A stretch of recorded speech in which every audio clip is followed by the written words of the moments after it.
What the hell is Chinamaxxing? It's probably the first thing I saw, what I thought of when I first saw this article. So I'm doing a little bit of a different video today. It's more of like me reading an article and like me just like seeing like what the hell is this even about, because I saw the word Chinamaxxing and I also saw the word young Americans. So I'm like, I'm a young American. I know what China is. What the hell is Chinamaxxing? So that's what we'll be doing. We'll be reading. So if you don't want to listen to me read or listen about this news article, um, click out the video. And if you want to hear my opinions about this, let's keep watching. Alright, so it says here, young Americans are embracing Chinamaxxing. That's a soft power boost for Beijing. Oh boy, here we go. This article may be meeting you at a very Chinese time of your life. Don't worry, I know that yellow fever exists, but has yellow fever gotten this bad where people are actually just embracing Asian culture? At least if you spent enough time recently on social media, where the phenomenon of Chinamaxxing has swept feeds with videos of people sipping hot water, shuffling around the house in slippers, and donning a viral Adidas jacket resembling historic Chinese fashion. These things, content creators joke, will help you become Chinese, reflecting a growing Western fascination with Chinese culture and aesthetics. There's been a lot of like the thing about like Western people like here in America. There's like been like a lot of things regarding like them liking a lot of like Chinese, not Chinese, but like Asian culture, especially Japanese, since anime has like a very like profound impact on Americans, especially young people. So I feel like if it wasn't for like Japan or like anime or like people knowing like history, so like Genghis Khan or like samurais and all that, I don't think anybody would care that much about Asian culture. But again, look, Asian like opinion. I think Asian food is probably like one of the best foods that's any culture has ever made. So you know what? Hey, I mean, so far from what I'm reading, it's not that bad. But does it get bad? I don't know. TikTok. I don't have TikTok, believe it or not, which is probably a good thing. Morning routine has a new Chinese baddie. Okay, now it's getting worse. One TikTok creator captioned a video in which he does a series of traditional Chinese exercises. Another video, viewed more than 2.4 million times as of late February, shows the creator boiling apples to make fruit tea, a supposedly old-school Chinese elixir for gut health. I don't really see anything wrong with this so far. I mean, they're just doing Chinese things, which is not that bad from what I'm looking at. But videoing it and all that for like views is kind of excessive. We've seen this play out before as Asia steadily accumulates global cultural capital. K-dramas, K-pop, K-beauty have become beloved worldwide, while record numbers of tourists are flocking to Japan and gushing over its pristine streets and high-speed rail. It's because of anime. Again, like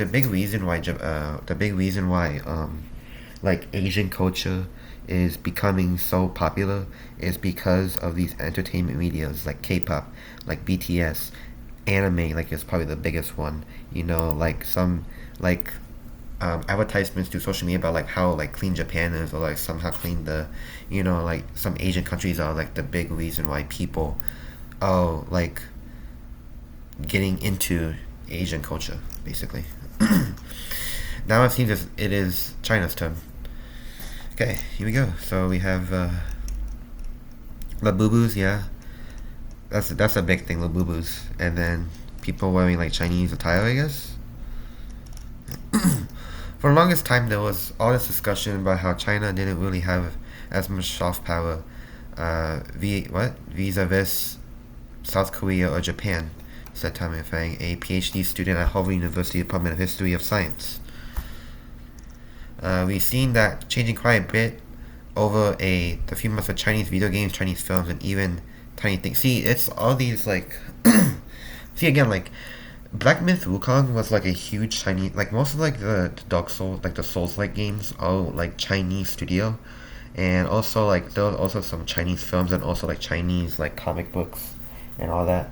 So like whenever that impacts like us here in America, where we don't have that much beauty as we do, there in China, like in terms of like entertainment. Because I'm gonna be completely honest, the entertainment here in America, in terms of like films and movies and like games and all that, is dookie water. It's not that good.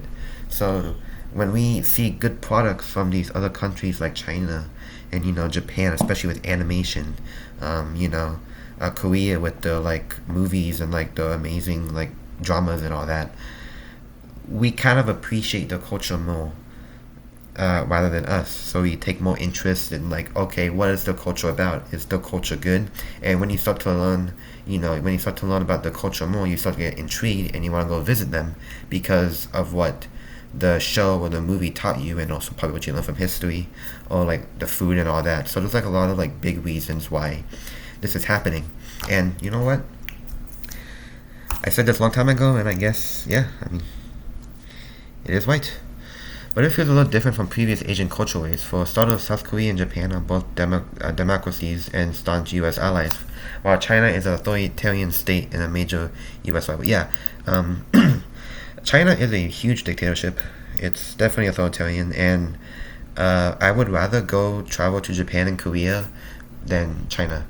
When I saw this is gonna be out of pocket. When I saw the iShow speed stream when he went to China, I was honestly kind of surprised, like how amazing it looks in China. Like I was like, like I'm being completely honest. I'm not that big in like global things or like history and crap like that, but seeing like how China is honestly surprising. But that's like going through like in terms of like like live streamer, because again because I was heard that like I think Speed like literally like helped China and U.S. like team up or something, like they were allies, like the whole like Speed was able to do the things that the U.S. government couldn't do, which was like basically like how you say it, like coming to terms with China, like you know make the U.S. and China come together, because again like Trump doesn't really like China. There's like a lot of memes about him and all that, so yeah, I don't know. The trend also marks a vibe shift within the American public. Just a few days ago, the COVID-19 pandemic fueled a surge in deadly anti-Asian hate crimes. Yeah, because of what China did. Yeah, that's why. U.S. President Donald Trump repeatedly used racist language, calling COVID Kung Flu, a trade war. That's kind of funny. A trade war and other tensions to deepen in the widespread xenophobia. That's not. I know not to be like mean or anything, but that's honestly, that's crazy that he said that. Against this backdrop, yeah, stop Asian hate. Against this backdrop, it can seem like something of a 180 for many Gen Z Americans to now embrace becoming Chinese. Wow, that's crazy. But experts say the trend reveals deeper undercurrents like dissatisfaction among many Americans with life at home, from political turmoil, gun violence, immigration crackdowns, and persistent racial tensions. All this has dueled in Vienna of the U.S., driving curiosity for American youth to see what life is like on the other side. That's also a thing, like people getting radicalized into like seeing like what cultures are like, outside the U.S. And not to like meet right my state, not to meet right my country, but I feel like U.S. is probably like one of the like, it's just gonna sound very patriotic, but like I think U.S. is a pretty amazing country to live in, like compared to like some other countries. Now again, there are some countries out there that's probably way better than us, but in terms of like countries all around, I think U.S. is probably like one of the like best countries to live in as of now. It's also about simple exposure, Fang pointed out. While Chinese products have long been ubiquitous across the planet, more Americans are now noticing Beijing's dominance in many fields, especially in the competitive world of tech. Because technology, video games, K-dramas, TV shows, books are like all the things that Gen Z likes. So the way that they're noticing about these Chinese like cultures is through the entertainment media. Same with Japan, same with Korea, and same with like a lot of other like Asian cultures. And increasingly what they're seeing is redefining the image of cool. Yeah, because this is speak of the devil. This isn't the first time China has drawn intrigue from the West. In the 2000s and early 2010s, as China began opening up to the world, more outsiders began learning Mandarin, and travel and immigration to and from China spiked. Yeah, there's a lot of people who can learn Mandarin right now. There's like a lot of college classes out there that's like I think one of the most popular college classes out there is like Mandarin. Much of the enthusiasm to engage with the Asian giant was economically driven, said Fang. In the past decade, however, China became more self-sufficient. It is much more inward-looking than it used to be, especially during COVID. Relations with the U.S. also soared drastically as China turned increasingly authoritarian under the leader Xi Jinping instead of more democratic and liberal as Western leaders had hoped. Yeah, because not every country is not going to be like the U.S. or Japan or Canada. But now it appears people are drawn to China not purely because of money, but because of the cool factor. Exactly, because of what I've been saying. Games, media, culture. That's the big reason why. That's also why Japan is also being admired by us here in America. That may be partly fueled by China's reopening post-COVID, which included relaxing some visa policies and encouraging more tourism, as well as the great migration of social media users to China's, I'm not going to even pronounce that, also known as Red Note. Oh, I heard of that. Oops.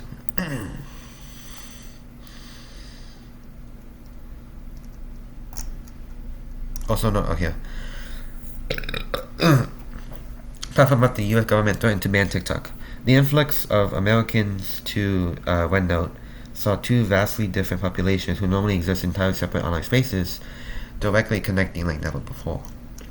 It is no coincidence that the trend comes amid a broader decline in the U.S. global image. Though it's still the dominant cultural force globally, recently geopolitics and domestic turmoil have reshaped how people around the world view the superpower. Just look at how the immigration crackdown has prompted many international students to go elsewhere for their studies, how research budget cuts have pushed top scientists to work in China instead, how Canadians angered by a trade war are boycotting U.S. goods, or how Americans themselves are choosing to leave the country. You want to go to China to go away from this? Or like Japan? You want to go to Japan to go away from immigration crackdowns? You can see this growing sense of disillusionment in this kind of Chinese content young Americans are gravitating towards.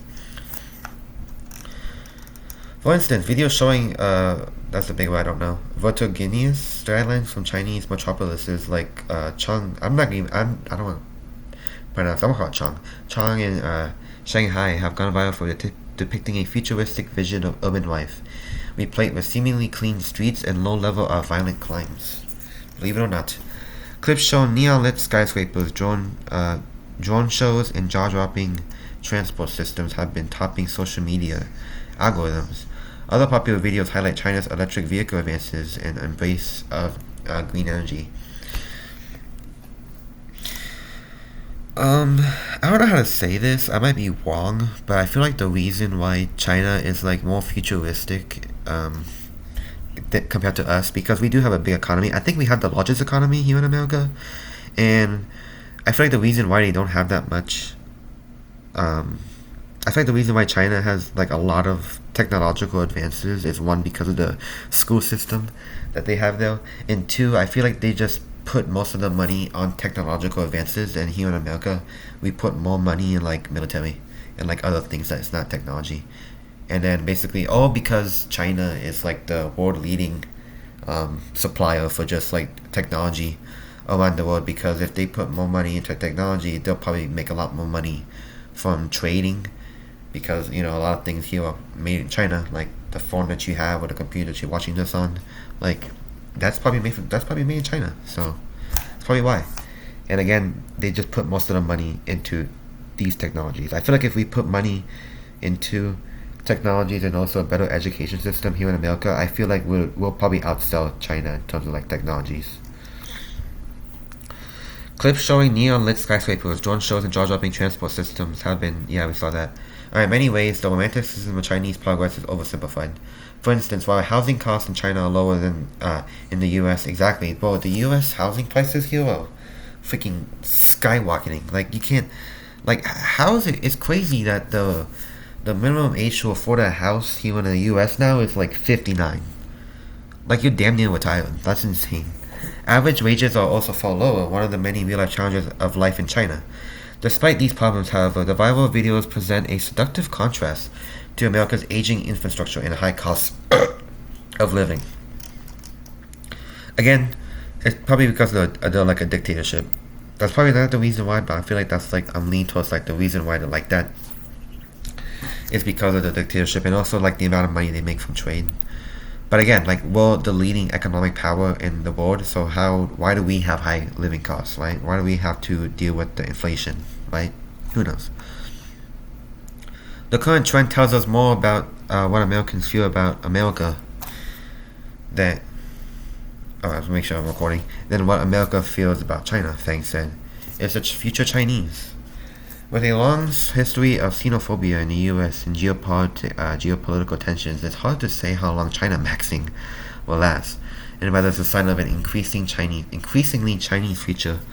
Beijing has spent years cultivating its soft and hard power in parts of Africa, Latin America, Southeast Asia, and the Pacific Islands.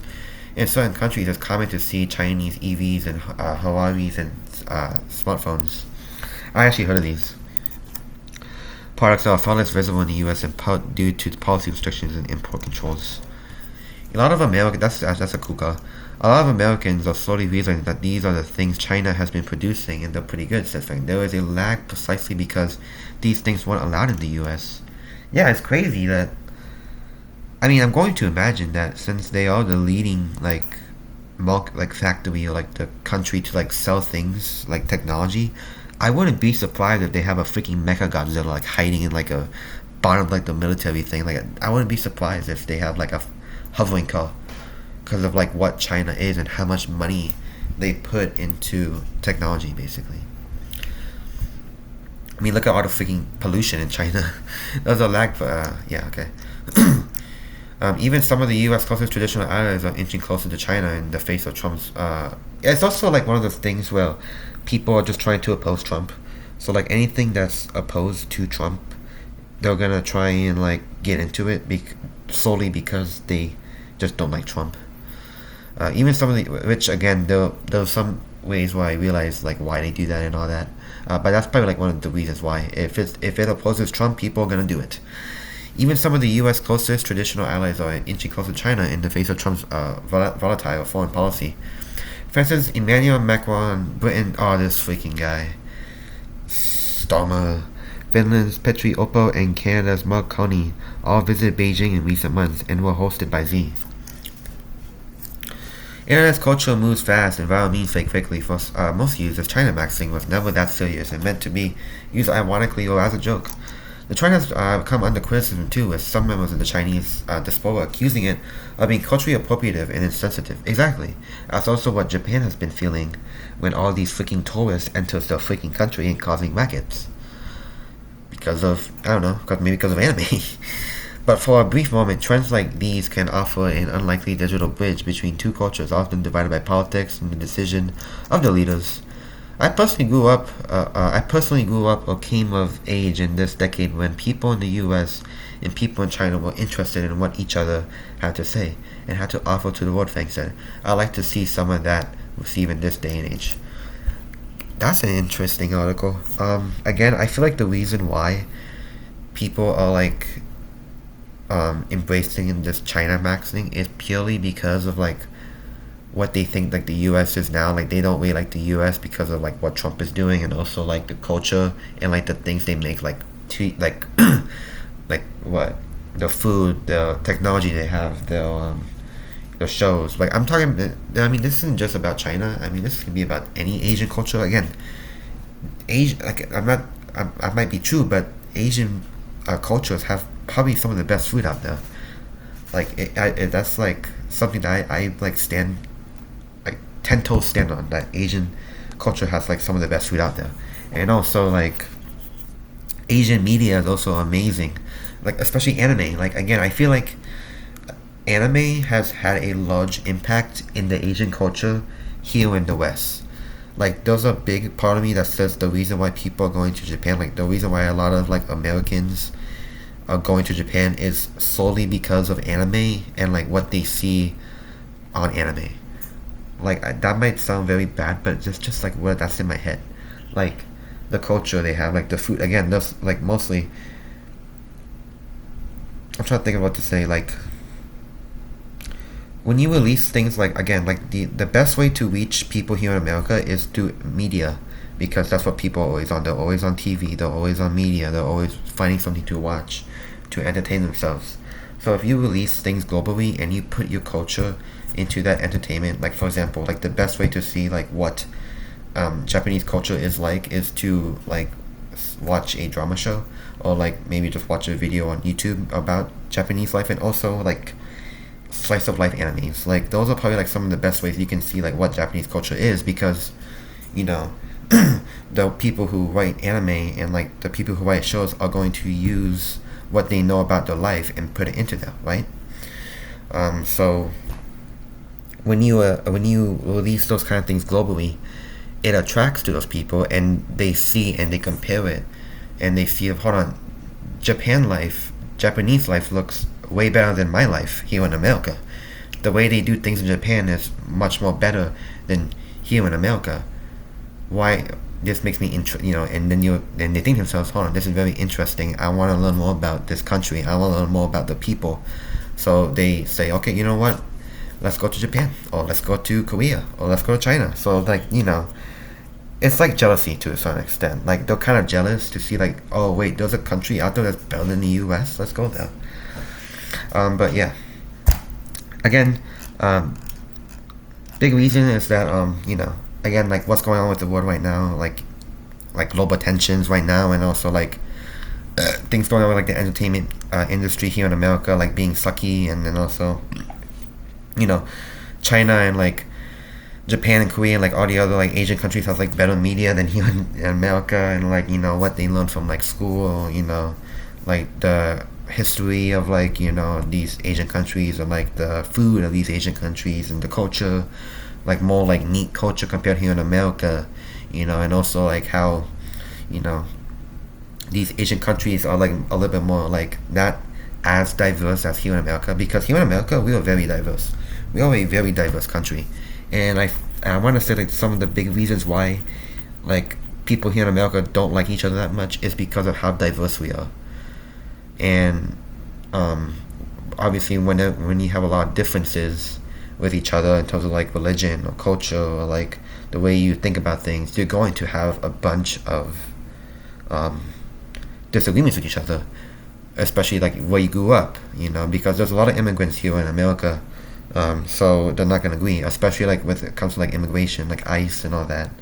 They're not gonna agree with you. So there can be like a lot of disagreements. It can result into like violence, which sucks. But that's just what happens when you have a lot of different groups of people in one country. You're going to have those disagreements.